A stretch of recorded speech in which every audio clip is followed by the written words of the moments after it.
Welcome to Luca and Miguel. Enjoy the video. You need active vouchers, inventory space, and island access.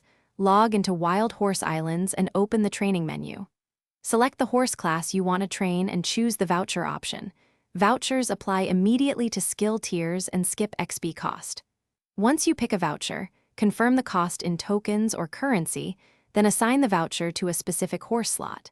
Make sure the horse is not in a quest or pet bond cooldown, because vouchers will fail if the mount is busy. Now manage multiple voucher types and stacking rules while you apply them.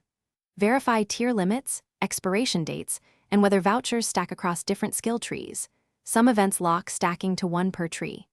Use the UI filter to sort by expiration and rarity, then prioritize vouchers that would otherwise expire soon.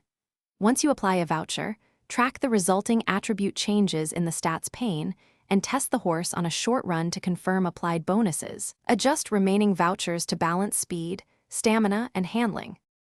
Finalize by confirming saved builds and documenting which horses received permanent upgrades. Export or screenshot your voucher allocation to avoid duplicate spending, then restart the client or re-enter the island to ensure server acknowledges changes. If a voucher fails to apply, first check for known cooldowns, inventory limits, or mismatched horse class, then relog and retry the transaction. As a troubleshooting tip, contact support with your voucher ID and screenshots if the problem persists, because manual restoration often requires evidence and a ticket number. Thanks for watching and please subscribe. It's the best investment you'll ever make.